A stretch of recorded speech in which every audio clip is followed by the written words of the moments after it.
El segon convidat és una persona propera per a mi. Acadèmic, estudiós de la Universitat de València de les Ciències Socials, la Tecnologia, les Sexualitats i també conegut dins del món de la cultura en la seva faceta com a cantant, com a artista i també com a director de teatre. Us presente a Joan Palomares.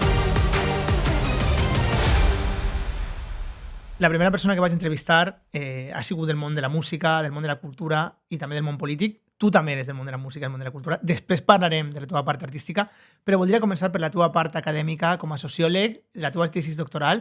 En quin moment intel·lectual, per dir-ho així, estàs ara mateix a la Universitat de València i difonent? Jo ara mateix estic centrant-me en el tema de les tecnologies i de les sexualitats. És un tema que ja feia temps que estava treballant, però ara he aprofitat un poc l'aturada que he fet amb la banda i això m'ha donat molt de temps, m'ha donat molt d'oxigen per a poder aprofundir, pensar i com tenir el cap centrat en aquesta qüestió. Bueno, com sabràs, al Congrés dels Diputats estem constantment debatint la regulació d'entorns digitals, el tema de l'algoritme, hi ha a nivell mundial un debat molt gran sobre Elon Musk, X, la campanya de Trump. Vaig a fer una pregunta molt clara. Veus que la tecnologia és una amenaça o és una oportunitat? No, jo crec que no és una amenaça. Pot ser-ho, perquè pot ser-ho. Sota algunes circumstàncies sí que podria ser una amenaça, però crec que ens hem de centrar més en que també pot ser una oportunitat. Jo crec que la tecnologia no ha de per què ser una cosa o l'altra. Crec que la tecnologia tampoc és que pense que siga neutral, però que sí que, segons els usos o les disputes que nosaltres fem entorn les tecnologies, aquestes poden tenir uns resultats més favorables, més, anem a dir, encaminats al progrés, o poden tenir uns resultats menys desitjables. No? Ara mateix sí que és cert, i en certa mesura és comprensible, no? que n'hi ha certes preocupacions, perquè una de les persones que més poder té en el desenvolupament tecnològic internacional és una persona que està ara mateix en els entorns polítics de l'extrema dreta, i això d'alguna manera és un avís, ens ha de posar en alerta, però això no lleva que nosaltres puguem confiar o puguem imaginar la tecnologia fora de les mans d'aquesta penya. No? Clar, en clau marxista diríem que el problema no està en la tecnologia, sinó qui controla aquesta tecnologia. No? Exacte. Jo quan vaig estudiar informàtica, recorde estudiar molt el naixement d'internet, que me pareixia molt interessant, figures que en aquest moment plantejaven internet com un espai de creació lliure, Richard Stallman, per exemple, no? que plantejava que internet permetia, i jo crec que permet, intercanviar coneixements. Estem en un moment també de privatització d'internet, no? I de unes xarxes socials molt potents, però que alhora també estan controlades per grans monopolis. No? Com veus aquesta disputa i com creus que va evolucionar? Jo crec que en el tema del naixement d'internet, com has dit, va ser una finestra i va ser una transformació increïble, no? Perquè de sobte l'accés a la informació, que històricament havia estat, anem a dir, travessat per unes dificultats que feien que moltes persones no pogueren tenir accés, i això estava molt relacionat en les qüestions de gènere, de classe social, fins i tot d'on naixies tu en el món, en quins llocs del món. Bueno, la disputa revolucionària també anava, no? Per qui controlava aquesta difícil informació, no? Recorde la batalla de la impremta, de la que parla molt Marx, no? I crec que tu també has escrit sobre això. Sí, clar. Aleshores, en eixe moment que nosaltres veiem néixer internet, és com que de sobte s'obri l'oportunitat de que la informació per primera vegada està disponible a una velocitat que mai havíem imaginat, i no sols està disponible, sinó que està disponible per a moltes persones. I això no ha fet més que créixer. Sí que és cert que a dintre del desenvolupament de l'internet ha conviscut, d'una part, els interessos de les empreses capitalistes que han desenvolupat els softwares, les pròpies maquinàries, les computadores, en els interessos també de, anem a dir, el progrés humà en general, no? De com això podia possibilitar un accés a les idees, un accés a tot, al coneixement, a la informació, que mai havíem vist. I ara mateix aquesta disputa continua, està en marxa. Respecte a les llibertats, en el sentit més ampli, no, del terme, el fet de que n'hi haga més diversitat, que n'hi haga més igualtat en alguns sectors, no? Com per exemple el racisme, que en certa forma havia disminuït, ara tenim un problema social amb el racisme, però que havia disminuït la quota de racisme. Creus que internet ha influït, a banda de les lluites socials, evidentment, per la diversitat, influïx en el fet de que puguem compartir més els nostres coneixements, la nostra música, la nostra creació? Sí, jo crec que està claríssim que ara els rebrots estos que hi ha haguent de racisme, que els estem veient ara, molts part d'aquesta força que tenen ha estat propiciada des de l'internet. I ahir és veritat que hi ha fachatubers, hi ha canals de difusió de bulos que han fet possible aquest marc, però alhora també el racisme mai torna a un punt anterior. Per això els conservadors d'avui ja no utilitzen els arguments nazis i franquistes de la sang. Avui la discriminació ja no és per la raça, sinó que et discriminen pel lloc de naixement. Si tu ara penses en el cas de Trump, Trump és descendent d'immigrants, s'ha casat amb una persona que és immigrant, és a dir, la transformació social ara està en un punt tan alt que el rebrot del racisme no torna al moment Hitler, per dir-ho així, o no torna al moment Alexander Tsar, sinó que simplement s'adequa a uns nous moments i a unes noves disputes on l'esquerra o el pensament transformador haurà de pensar com combat a tota l'artilleria esta, no? de bulos i de... Tal vegada, a nivell de batalla cultural, a l'esquerra li falta un poquet més de profunditat, no? en les tecnologies. Per exemple, som conscients de que a nivell comunicatiu els espais de podcast de l'esquerra són minoritaris, l'extrema dreta està gastant molt bé les noves tecnologies, a banda de que fan trampa, no? Com el que parlàvem de l'algoritme X, però l'esquerra hauria de ficar-se més les piles en la qüestió tecnològica? Sí, totalment. De fet, és que això no sempre ha estat així. Podríem dir que a principis de la dècada dels 10, el 2011, el 2012, el 13, el 14, els espais transformadors a dintre de l'estat espanyol van utilitzar les plataformes, en aquest cas les xarxes socials, per a impulsar discursos, idees i debats en un avantatge molt, en una superioritat molt evident respecte al conservadorisme. Però sí que és cert que ara mateix, en aquest moment donat, aquesta penya s'ha posat les piles i, com has dit, l'esquerra ha de pensar de quina manera difondre les seues idees, no? Perquè al final és l'única sortida a poder incidir en este moment en el que anem a dir que hi ha un poc de frustració o que no n'hi ha massa imaginació cap al futur, no? Sembla que... Sí, jo, a banda de que hi ha una crisi de militància en els espais d'esquerres, també és unes contradiccions cada vegada més grans entre estar governant, no poder desenvolupar tot allò que volen fer, no? Per aquestes contradiccions de governar, en aquest cas, per exemple, amb el PSOE. Però, a més, crec que tenim una falta de capacitat de buscar la gent jove que tinga coneixement de les noves tecnologies. Ho notem molt a nivell parlamentari, crec que haurien de comunicar millor tots i totes els espais de l'esquerra i hem de ficar-nos les piles, no? Respecte a això, i a banda de ficar-nos les piles, deien un debat sobre la tecnologia i sobre els algoritmes, un sociòleg que a banda és col·lega nostre, Iago Moreno, no? Parlava en la televisió pública espanyola, parlava de pensar unes xarxes socials públiques. Aquest camí creus que es podria explorar? Tu ho has estudiat, no? Un poc? Sí, jo aquesta via a mi també em va semblar molt interessant. A veure, això, la primera crítica que suscita és que la gent diu, clar, és que si és pública la controlarà l'Estat. Això és veritat, i és veritat que els estats poden utilitzar la seva autoritat contra algú, no? Però és que el cas és que quan no és pública també hi ha algú que domina aquesta informació i que també té capacitat d'autoritat, en aquest cas les empreses.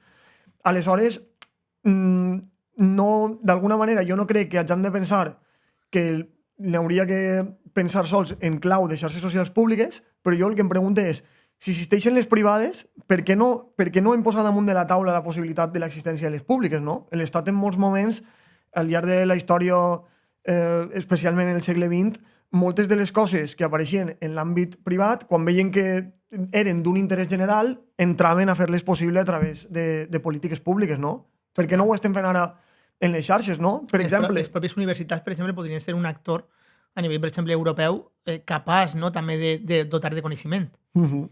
Totalment. Per a mi és molt semblant al que va passar amb la televisió. En la televisió, en un moment donat, hi havia una televisió d'interès públic que obeïa uns interessos, anem a dir, generals de la major part de la societat, i també estava com la televisió privada que obeïa un altre tipus d'interessos, no? Jo crec que en les xarxes socials ara mateix hi ha un buit absolut en aquest sentit. S'ha de pensar. Total. Perquè el teu estudi que feres, la teua tesis doctoral que vas presentar, plantejava el tema de l'algoritme en el desig, no? Plantejava un poc la cosificació, que evidentment té conseqüències negatives, no? Però també plantejava que permetia obrir a noves sexualitats també, no? Permetia que les xarxes socials, la disputa constantment del consum en les xarxes donava per a molts marges, no? Clar, és que al final una de les coses en les que em vaig trobar, que per cert tampoc és que fora un descobriment directament meu, sinó que hi havia ja molta gent treballant-ho, quan em vaig donar ja compte, clar, vaig dir, bueno, tampoc soc tan listo. Ja havia que n'hi havia gent per davant. Qui ho ha treballat, per exemple? En el tema aquest està la Rosalind Hill, està la Helen Hester, ja és penya que ve del ciberfeminisme, no? De la Plant, ho havia treballat també tot l'imaginari de l'impacte de l'internet, Nick Land. I què plantegeu, més o menys? La idea és que les tecnologies digitals, per la seva condició de poder crear imaginaris que en el moment predigital no eren tan fàcils de visualitzar, el que acaben d'alguna manera fent és donant-li un cos a experiències o desitjos en termes de sexualitat que no existien, o que no existien almenys de forma majoritària. I això el que fa és les velles fronteres del desig, en aquest cas per la nostra tradició catòlica, que estaven molt centrades en la monogàmia, la família nuclear tradicional, el matrimoni, es trenquen, no? Aquestes fronteres es trenquen i s'obrin com uns imaginaris de desitjos sexuals possibles. I ara mateix ho veiem, no? Quan veiem Instagram veiem que el llenguatge d'allò que la gent entén com a sexual és molt protagonista. Està molt al centre de les publicacions. I entens un poc, perquè clar, ja en la polèmica, no? que donarà per a molt, que més que un marc regulatori, vosaltres plantegeu més un marc pedagògic, no? D'empoderar a la gent cap a les xarxes i gastar-ho per a poder trencar les normes i ampliar les marxes, entenc jo, no? Més que una regularització com a tal. Sí, jo crec que més que posar pals a les rodes a una cosa que va passar igual i que, per cert, des del meu punt de vista, és desitjable que passe, és a dir, és un procés cap al que anem, jo crec que el que hem de fer és els malestars que puguen anar derivant-se del desenvolupament d'aquestes tecnologies digitals, pornogràfiques, etc., el que hem de fer és aquests malestars que estan ubicats en cossos de persones vivents, dotar-les d'uns recursos per a minimitzar-los o per a anul·lar-los, és a dir, per a que no es donen. Però, clar, aquestes idees que venen normalment venen de la dreta, però algunes vegades han vingut de l'esquerra, hem de parar el desenvolupament de les xarxes socials, hem de prohibir les xarxes socials o la pornografia, tal. Una és que no és possible i l'altra és que tampoc és desitjable. Ara, el que hem de tindre clar és que sí que n'hi ha contradiccions i les hem d'afrontar. Bueno, sí, per exemple, la indústria de la pornografia, no? Té coses molt negatives, exacte. Que són innegables. Val. Parlant de l'acceleracionisme, no? Que has parlat, l'acceleracionisme planteja que a través de la tecnologia, per exemple, de la robotització, l'automatització es podria viure millor, no? Breument, perquè imagina que molts de la gent que s'està escoltant no coneix un poc com se planteja. Se planteja una reducció de la jornada laboral. Com seria un món més acceleracionista en clau, entenc jo, marxista, no? Sí. Bàsicament, la idea... Anem a dir que l'ha recuperat l'acceleracionisme, però la idea original és de Marx i de Lenin. La idea original és molt senzilla. Si les màquines passen a fer el que fan les persones quan treballen, arribarà el dia en el que les màquines podran treballar per les persones. I en aquest moment les persones ja no hauran de vendre la seva força de treball per a tindre que poder, anem a dir, sobreviure o entrar en les dinàmiques de l'assalariat que coneixem, no? Esta idea, Marx l'explica en els Grundrisse, és un llibre, anem a dir, poc conegut de Marx, també és una idea que està en el programa de Gotha, però que recuperen, sobretot, un parell de figures contemporànies, que és el Nick Srnicek i l'Alex William, que el que plantegen és que ara és un moment en el que la tecnologia s'està desenvolupant a una velocitat en el que per primera vegada es fa possible. I és veritat. I és una cosa que jo no l'havia vista mai tan clara, no? Però és cert que ara veiem, la intel·ligència artificial és capaç de fer la feina intel·lectual de milers de persones contratades oficinistes en un xip molt menut en poc de temps. Veiem també com ha evolucionat la robòtica. Estem veient també com està desenvolupant-se la tecnologia de transport en el tema dels drons.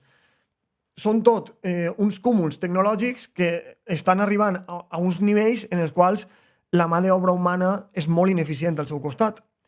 La pregunta és, quan arriba aquest moment, perquè va arribar, què és el que anem a fer? Perquè vull dir, els propietaris d'aquestes tecnologies, digue-se Elon Musk o digue-se tal, quan les tinguen i no necessiten mà d'obra per a contratar, no van a tindre altra. I és que en l'abundància caurà el preu, per excés d'oferta. L'accés al consum serà comunista. Quan les tinguen i no necessiten mà d'obra per a contratar, no van a tindre altra.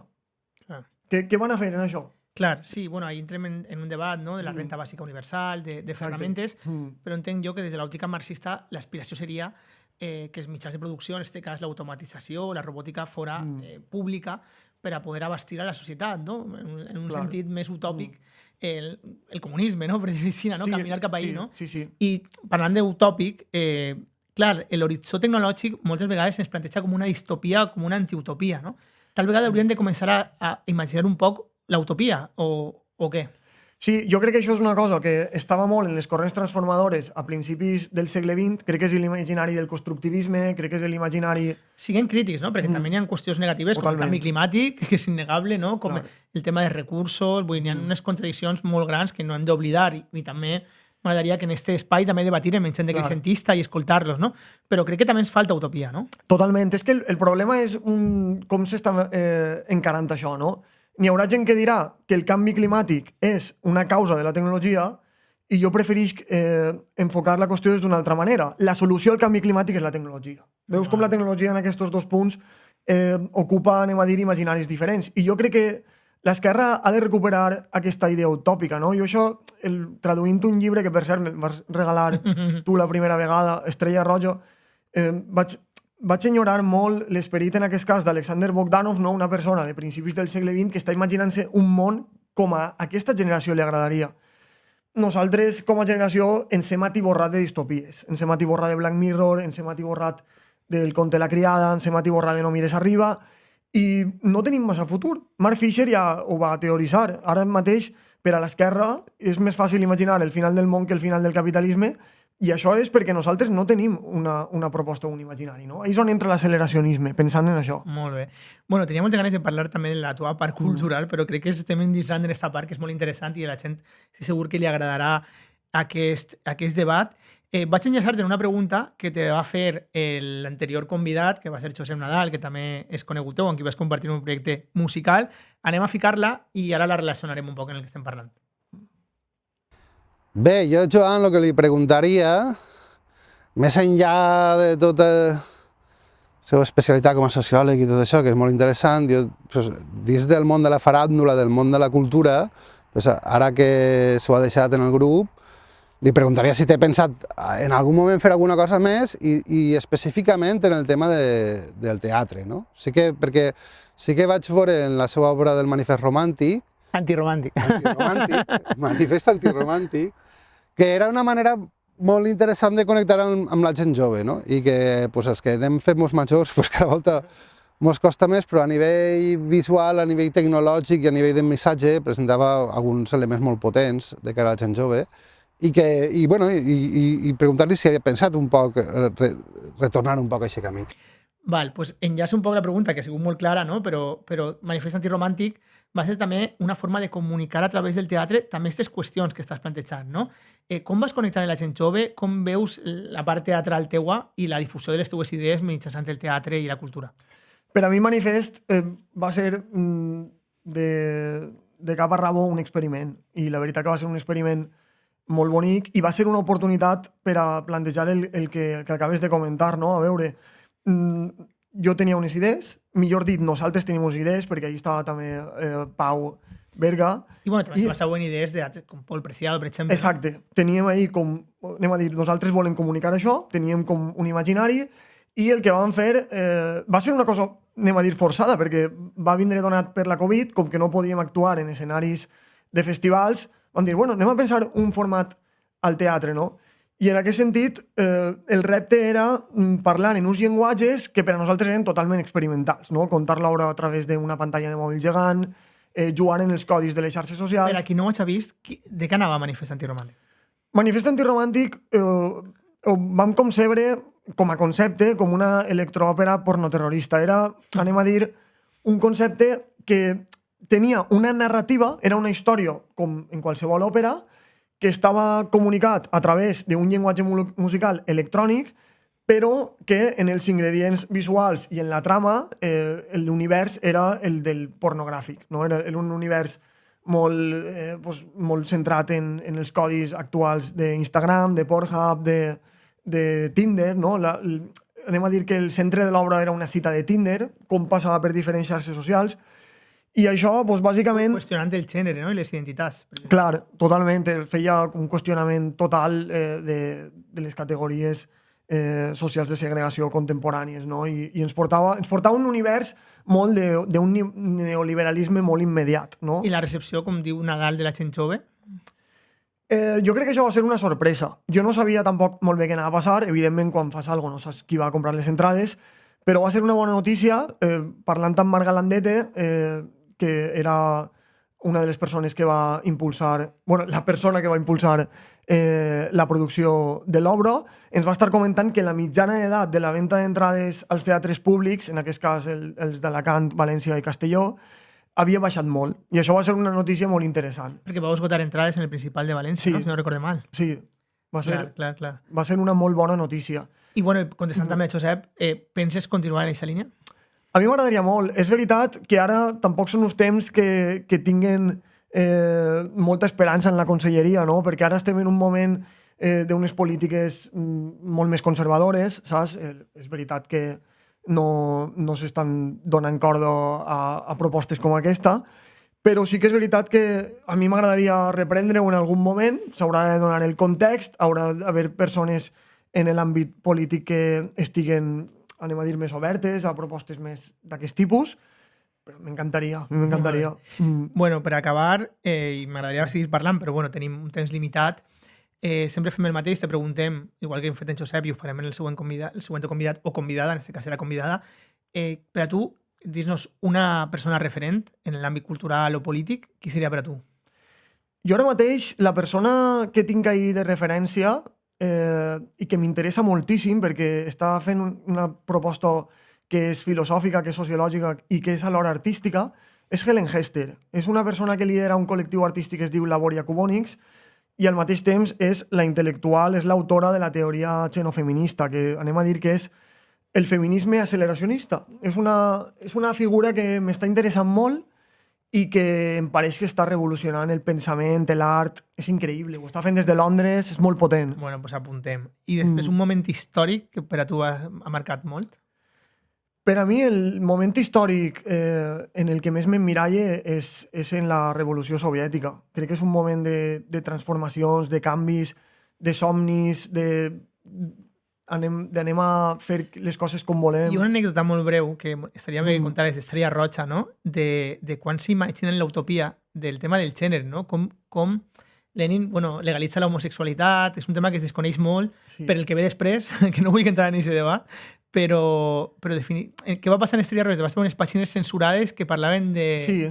Algo interessant, no? En Estrella Roja és un llibre que demostra prou una teoria que es diu hiperstició, que és que quan tu imagines i desitges una cosa, interactues en l'entorn per a fer-ho possible.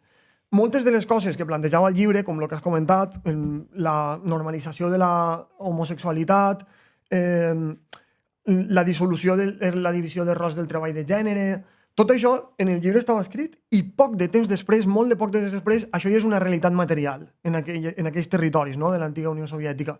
Ara, en un moment de regressió on, més bé, jo tampoc vull entrar en el debat perquè no estic en el cap d'aquella gent del govern, sí que hi ha com un procés de regressió en el que reculen, en el que diuen, bueno... Hasta el punt en el que està ara mateix a Rússia, que Putin és, els valors més conservadors que pot haver en la llibertat, no? Però bueno. Totalment. Sí, pues en aquest moment...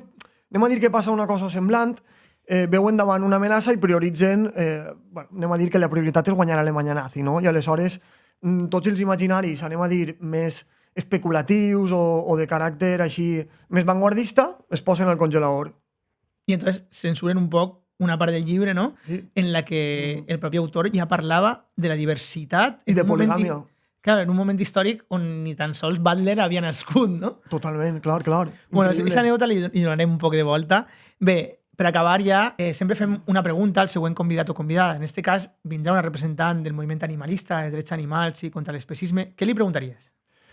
Jo li preguntaria, que m'interessa molt, què pensa o com veu, quin és el futur, com s'estan transformant les relacions entre els éssers que ara diem persones i els éssers que ara són animals, no? Jo crec que venim d'un moment de transformació molt fort en quant que havien concebit tot el que eren l'univers dels animals com a font d'aliments o com a força de treball, no? Per a espentar carros, per a manejar maquinària agrícola. I ara mateix l'imaginari de l'animal està transformant-se moltíssim perquè està ocupant un lloc com a acompanyant vital, no? Com a subjecte. Sí.